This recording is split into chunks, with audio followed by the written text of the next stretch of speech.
This is Adam Marburger, and this is Humans That Build.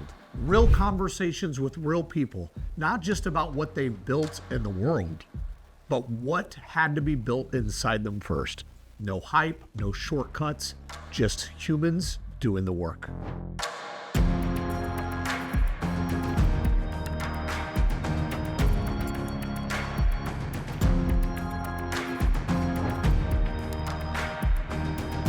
Humans That Build, real people, real work.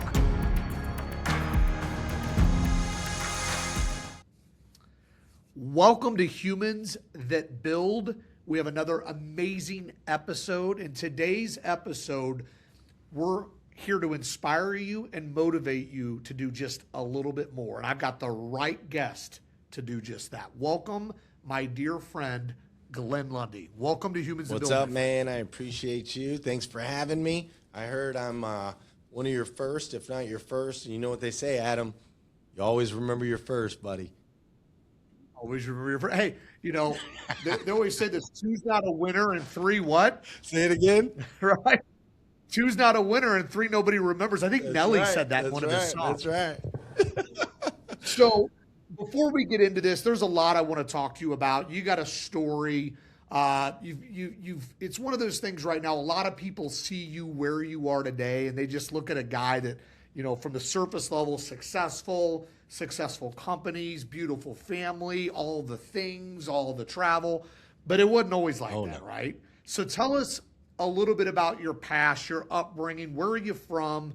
You know, what led you to Lexington, Kentucky, of all places? Just tell us who Glenn Lundy is. Yeah, man, I'm just a guy that, I've been lucky enough to live a few lifetimes in this lifetime, is the way that I like to put it. And, you know, there's been seasons of my life early on where I was making poor choices, bad decisions, hanging around with the wrong people, those types of things. And ultimately that led me to a season of homelessness. It led me to a season of depression, things like that. And I hit that rock bottom moment, as they say, right? Rock bottom moment, no money, homeless on the streets, and not thinking this life was going to be worth living anymore. And yeah, man, it's been a blessing to have gone through some of those things, but it's not something I ever would have wished on anybody. And luckily for me, you know, God pulled me out of those deep, dark pits. And now I have the opportunity to live each and every single day, continuing to try and grow and live life at 800%, my man. Hey, man, we'll talk about 800% because 800% was built upon something that you did within the automotive industry. And, you know, I'm a recovering car salesman, a recovering F&I manager. The business changed my life. You know, you talk about rock bottom, you know, and being homeless. And how'd you find the car business? What'd that look like? Yeah, so I grew up in Flagstaff, Arizona. And when I went off to college originally, I met a beautiful young lady named Isabel, and her and I knocked it off. I shook her hand, and she got pregnant. It was the craziest thing ever, Adam. It's happened to me 9 times, dude. It's so weird. And she got pregnant, and when I found out I was having a kid, I was like, oh, I probably need to get a job so that I can support this kid. And so I dropped out of college, and I got a job at a call center called Sterner and Klein. And I would call people that canceled their AOL accounts, and I would sell them AOL. I'd give them 6 months of free AOL and then try to sell them an AOL account. That's how old I am. And so that's where I got my start in sales, was over in that particular area. Year and a half later, I'm sitting there in the break room one day. I see an ad in the newspaper. It says, make $5,000 a month guaranteed. And then it just had a phone number. And I'm like, I want to make $5,000 a month guaranteed. And so I called the phone number. There was a guy on the other end. He said, can you come in for an interview? I said, sure. I didn't even know what it was, man. I didn't know what the business was. I just wanted to make $5,000 a month guaranteed. And so we set up an interview. He gave me the address. I pulled into the parking lot. It happened to be a Nissan Subaru dealership. I interviewed. I had no idea I was ever going to get into sales or car sales. And so I interviewed with the guy, and he said, all right, man, we want to bring you on. When can you start? And I said, well, I said, Adam, I'm talking to you, but I said, I can be there in 2 weeks. I got to give my other job 2 weeks. And he looked at me and he said, well, I'm sorry. We were looking for people who could start tomorrow. And I said, well, I guess I'll start tomorrow. And that was my introduction to the car business, man. Started off as a salesperson. They threw me in a room, had me watch a bunch of Grant Cardone VHS tapes, which I am so grateful for. The best thing anybody could have done for me was have me watch those videos. And so I watched those Grant Cardone videos and started slinging rides, man. I love it. I love it. So what I'm going to do is I want to come back to talk automotive and then talk a little bit of 800%. But I want to, kind of set the framework. I'm going to kind of put you on the spot here if you're okay with that. And Glenn, I think you'll be fine with this. So I'm going to give you a couple of statements and I want you to respond with a short sentence. Okay. So the first one is, I hit the wall when. Oh, there's different seasons, so it just depends. I hit the wall when an ex-employee of mine tried to sue us for 30% of our company. Okay. First thing I changed was the way I start my day. Well, we're going to break that down because I have a feeling that we're going to go into a segment on it. So the way you start your day. Somebody once told me the way you start your day has a direct correlation on how your day is going to go. I don't know if that's true or not, but we're going to come back to that. Change the way you start your day to make a massive impact in your life. Now I don't do anything to piss my wife off. That's such a good answer. Hopefully Leslie sees this. And then I always invest time in gratitude. Okay. Now, before we move in to get to some of the deep, real stuff, because the whole motivation behind the show is to find one person. If somebody can hear something that you say that motivates them to just do a little more or take that chance or take that risk or get unstuck or make a decision. Some of us struggle with just making a decision. We did our job today, Glenn. So what would you tell somebody in life right now that's going to listen to this, hear this, watch this, that's stuck? What would you tell them? I would tell them that you are the catalyst for all things good and bad in your life. And no matter what the world outside has tried to convince you, you are powerful beyond measure.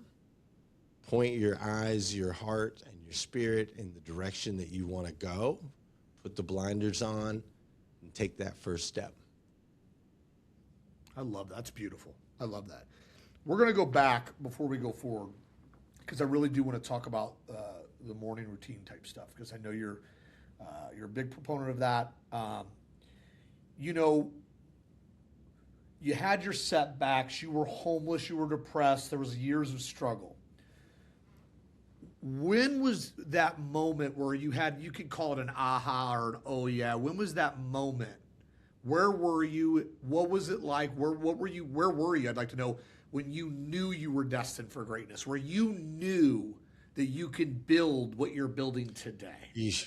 When was that belief in self, like that light bulb moment? Well, it's interesting, Adam, because there's actually an article in the newspaper, the Flagstaff Daily Sun. There's an article when I am in 5th grade, and they were doing the DARE program, and me and a guy named Trinidad Martinez did a little skit where we were pretending to smoke joints at the school. We were pretending for this whole DARE program, and they took a picture of it.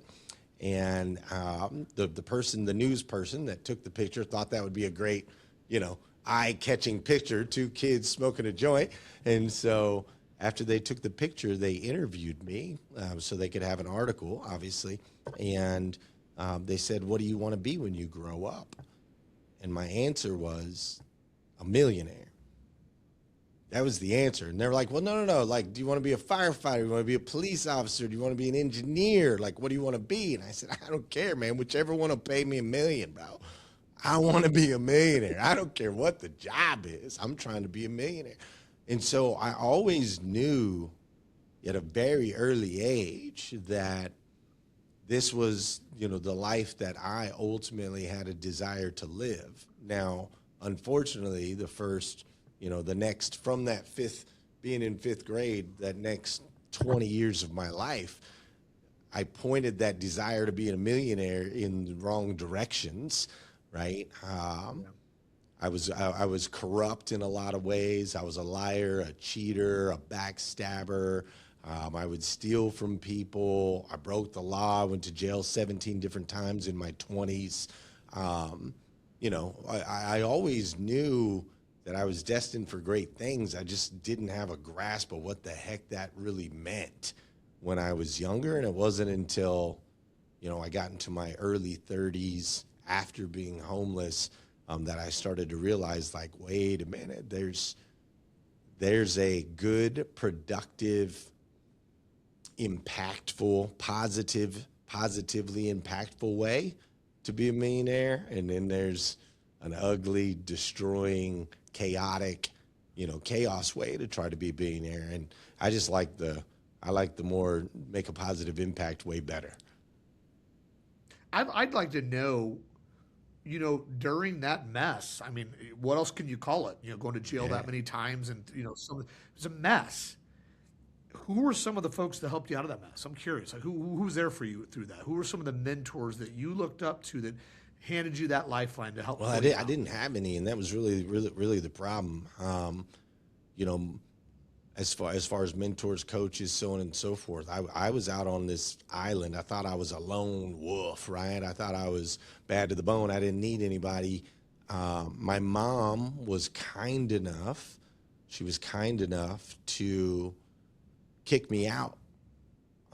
She was kind enough to not throw money at me when I needed it. She was like, my mom was kind enough to deal with the pain of her son being homeless.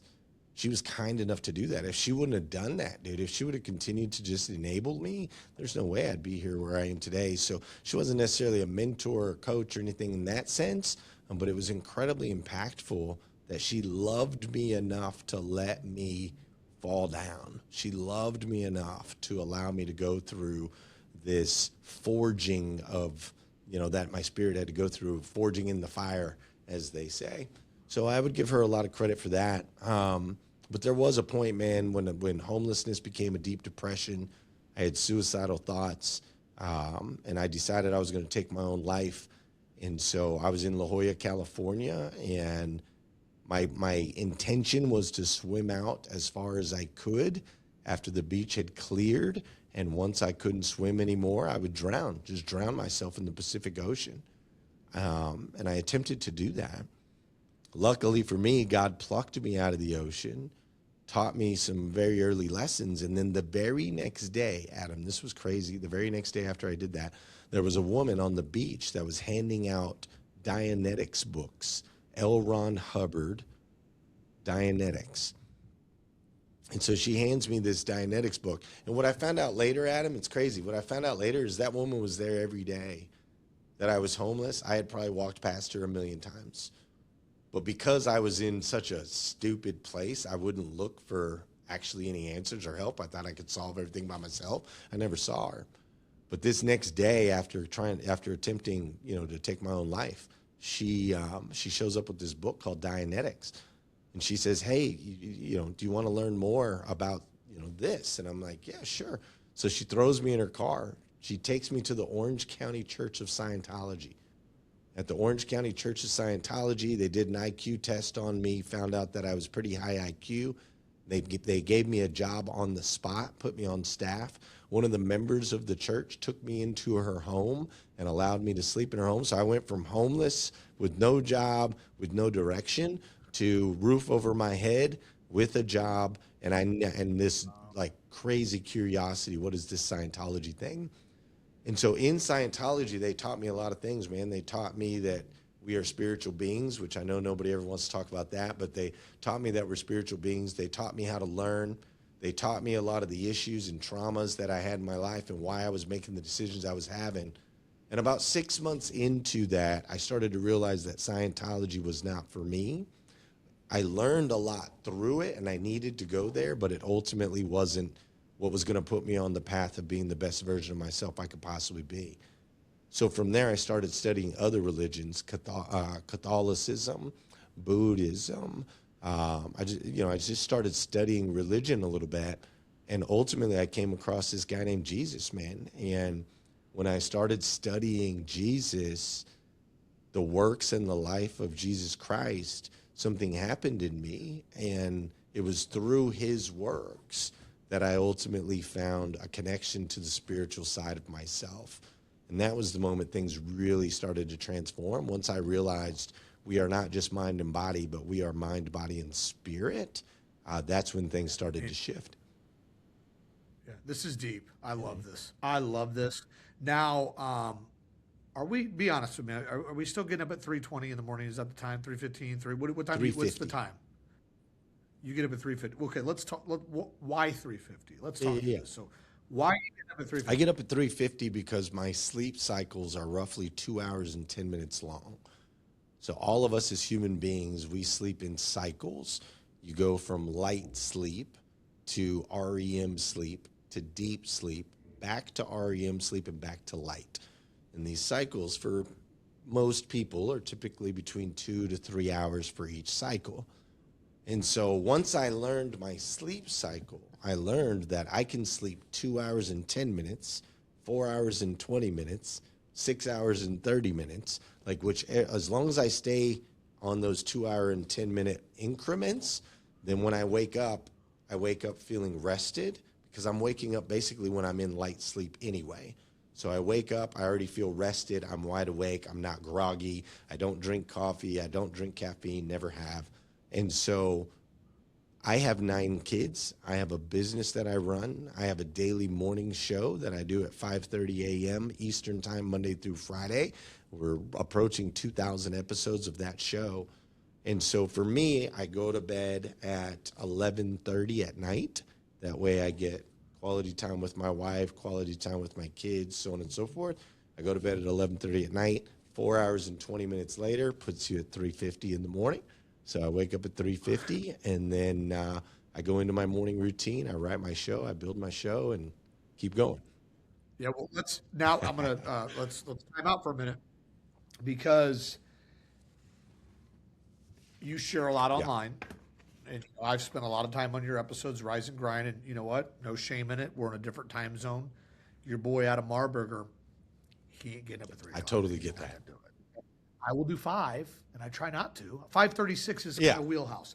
But what I do know is you are kind of the king of mastering the routine, and you've got a lot of people that you're responsible for.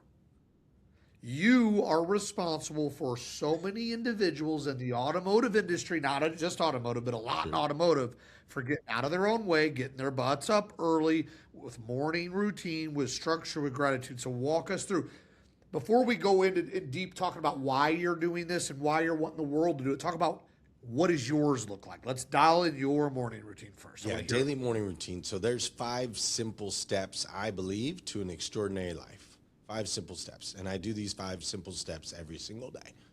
Step 1 is never hit the snooze button. Very, very simple. Never hit the snooze button. The snooze button, as far as I'm concerned, it's the devil himself. People always laugh. They're like, what do you mean it's the devil? I'm like, bro, the devil is a liar. The snooze button is a liar, right? The snooze button says, hey, if I lay here for 8 more minutes, I'm tired now, but if I lay here for 8 more minutes, I'll be more rested. Has that ever happened? No. No one's ever snoozed and then felt way, way, way better. You actually feel worse because it triggers your next sleep cycle. You woke up in light sleep. Now you hit snooze. Now you're going to go through another 2 to 3 hours of grogginess. This is why people are slamming coffee and energy drinks every single morning, because they're snoozing, bro. If you just wouldn't snooze, it eliminates all that. So step 1, never hit the snooze button. Step 2, don't get on your phone first thing in the morning. There's a couple exceptions to that. If you just want to listen to some music with no words, I think that's good for the spirit. But staying out of email, text messages, social media, notifications on your phone calls that came in overnight, all that stuff, no bueno. You're not ready for it yet. We got to prepare the mind, the body, and the soul for what's to come. The world's going to throw a lot of crap at us as soon as we go into this thing. So leave it alone first thing in the morning. So I don't get on my phone for the first hour every single day. Step 3 is write down your gratitude and goals.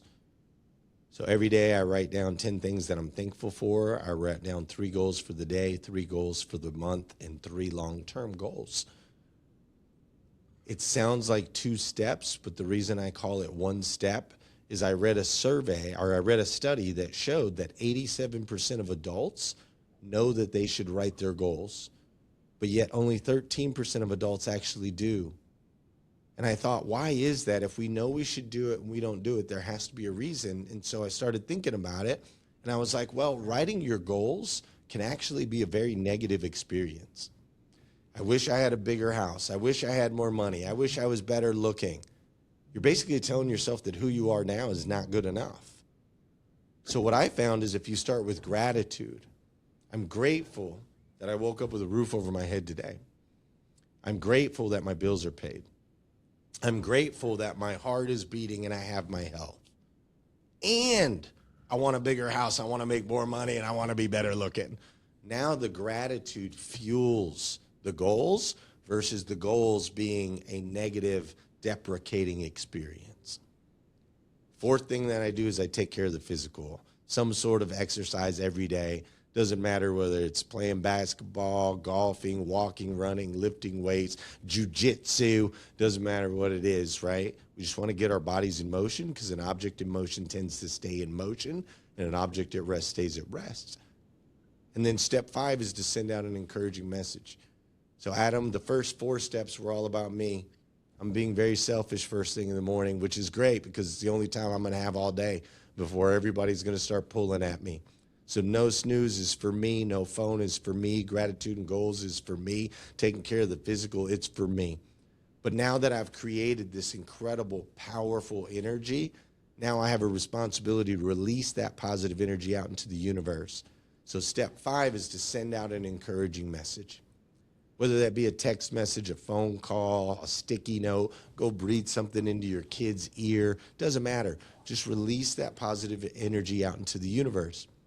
It's crazy because when I studied all these different religions, I found that every religious text has some form that talks about what you put out comes back. The Bible says what you put out comes back tenfold. In the Buddhist religion, they call it karma. What we put out is ultimately what comes back. So when you release positive energy out into the universe, not only does it make a positive impact wherever it lands, but ultimately it comes back to you as well. So that's what it looks like for me every day. I wake up 3:50, I go grab a big glass of water, I put my headphones on, I put music with no words, I sit down, I write my gratitude, I write my goals, I stay off my phone. Then for me, I end up writing my show. I write my show, then I come to the studio, I go live at 5:30. Right after my show, I go hit the gym, and then I'm ready to take on the day. You know, the blueprint, it seems somewhat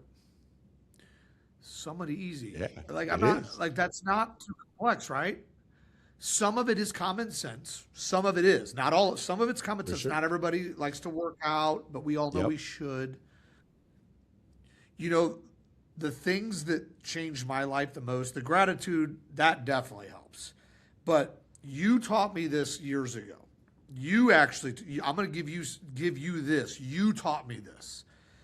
A couple years ago, I said something about these text messages, and I always have this. I got to clear these text messages out. I got to call people back immediately. And you said, Adam, outside of an important client that's part of your livelihood to feed your family, you said just because an individual decided to call you or text you doesn't mean you have to stop what you're doing and immediately and call That's and right. text them back. If you live like that, you will be Yep. miserable.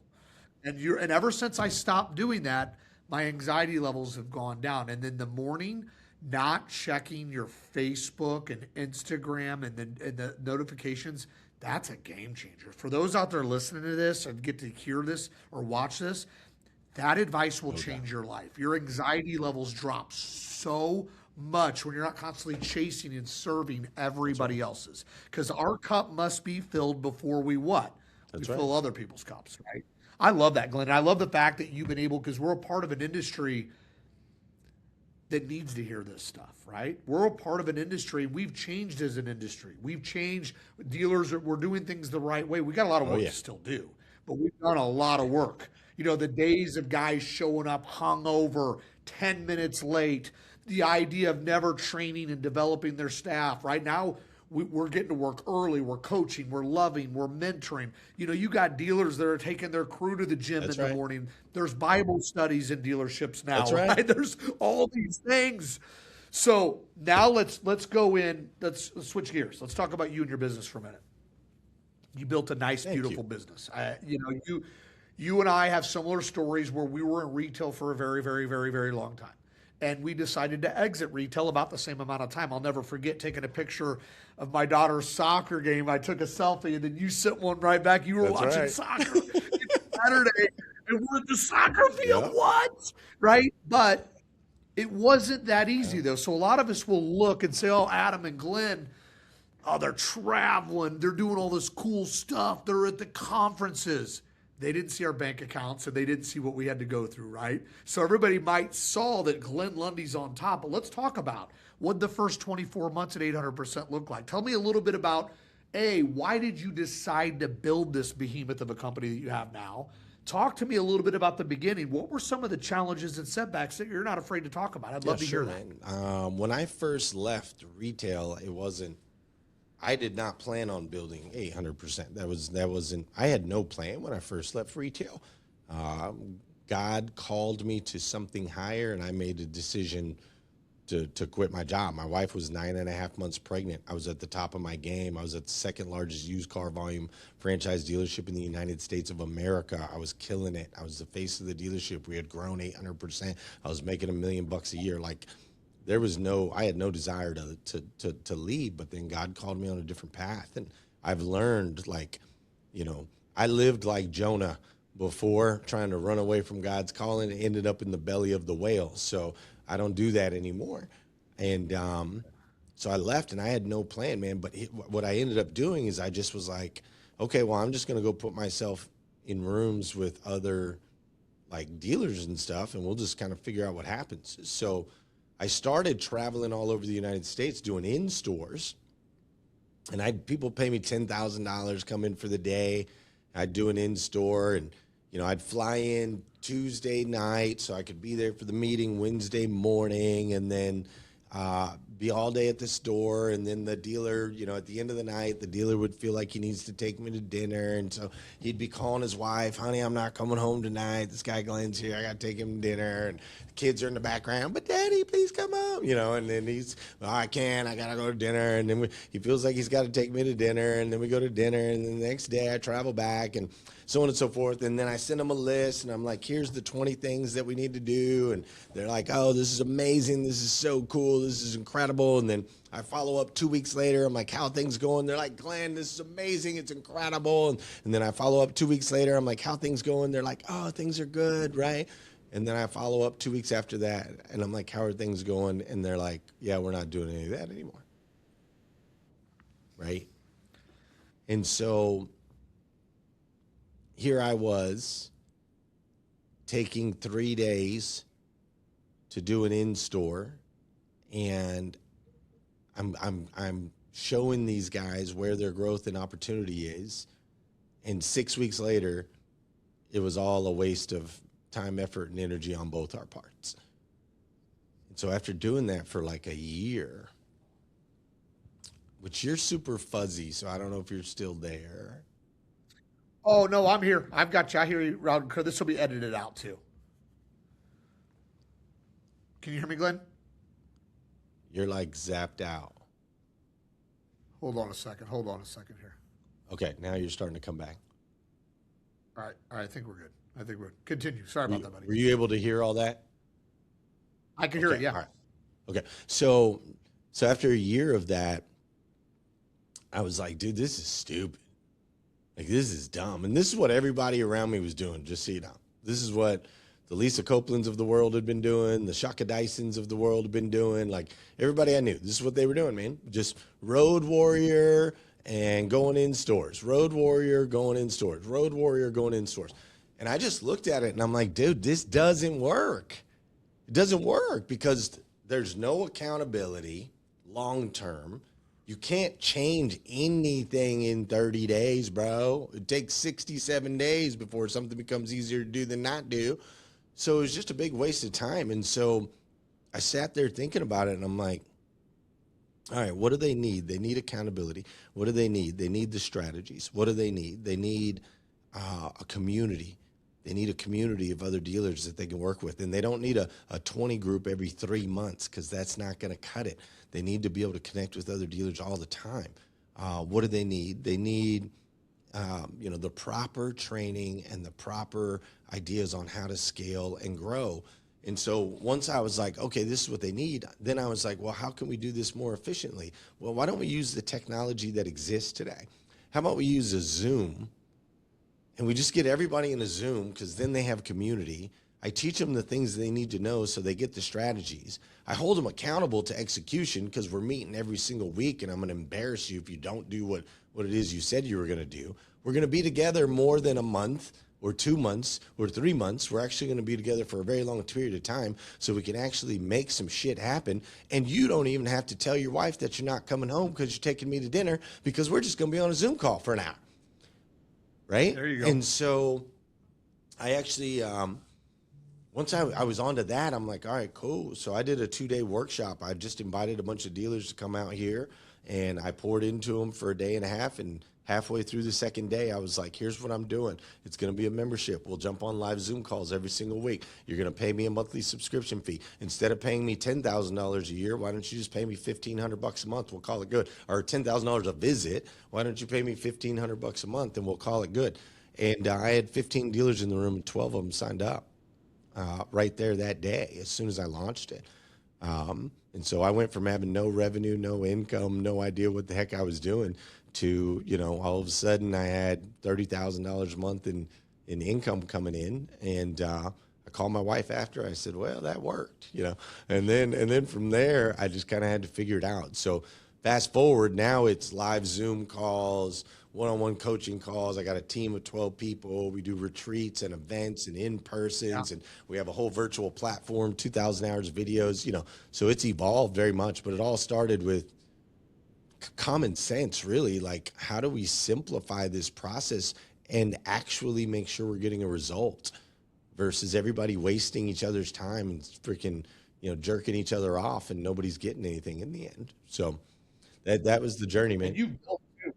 Yeah, I mean, your product's fantastic. I've seen it firsthand. I've been a part of the retreats. We run in the same circles. I mean, you guys are, but what impresses me the most is what you've built. You built a great team. Thank you. From Evan to Sam. I mean, everybody in your office, like you have a team. And so what would you say to the individual out there that might be a 2 or 3 man operation, but they have a vision of scale? What would you tell them about the importance of human capital? How important people really are? Yeah, they always say what comes first, the chicken or the egg, right? And it kind of creates this like conundrum. And I think a lot of solopreneurs is what I'll call those, right? Somebody that's just themselves, or maybe, one or two people. I think a lot of solopreneurs kind of get stuck in that quagmire. It's like, well, I need revenue to be able to bring somebody in. And at the same time, I need to bring somebody in order to get more revenue, right? So you kind of get caught in a little bit of a conundrum. And I was like that at first. It was just me for the longest time. And then it was like, okay, I got to get somebody else in here. And I tried kind of scaling that way. And it worked somewhat. But what's interesting is you can't generate the next level that you need without scaling your human capital. Like, you just can't. If you could, you would have already. Right? Like, if you could do it without help, then you would have already done it. And that's what I would say to that person is, like, if you've been doing the same amount of revenue for X amount of months, years, whatever that is, Like, it's okay to look in the mirror and say, I'm never going to be able to do this by myself. It's okay. And so once I kind of broke out of that and I just realized, like, it's not a chicken or an egg situation as much as we make it that in our mind. The reality is, like, you ain't getting no eggs if you ain't got no chickens, brother. And so you've got to go get the bodies that are going to be able to contribute in order for you to get more eggs. And so we went from like just me to me plus one to me plus two to me plus three to me plus 10. Like, once I realized it, I'm like, oh shit, we got to plug some people in here. And it's amazing how this thing called life works, man. Whenever you create space, we fill it, right? Like, if you live in a 1,500 square foot house, everything fits in there.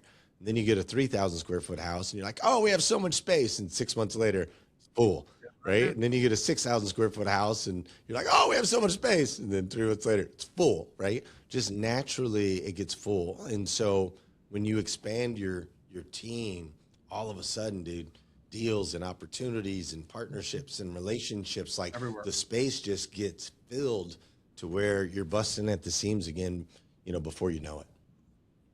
Yeah, no, you're 100% right too. And to piggyback off that too, for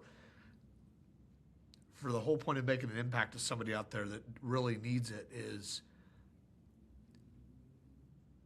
it's crazy to think that you or me are good enough to do everything in our company to get it to scale. And the answer, like, some people really think that that's the case.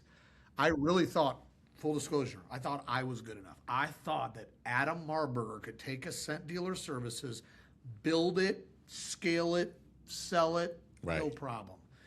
The answer is that it's so far from the truth. I had to bring in individuals that had different and better skill sets than me.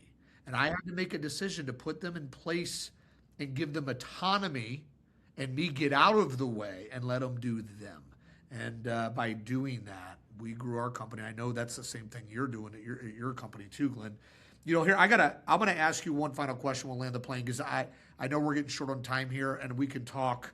You and I could probably talk for another 5 hours. Oh yeah, no doubt. I want to know right now, if you could pick one entrepreneur that's alive today to come sit with you at 800% Club, we'll just say next Wednesday, all day, bell to bell, and you get to go have dinner with this individual to pick their brain some more. Who is that individual, and why did you choose them?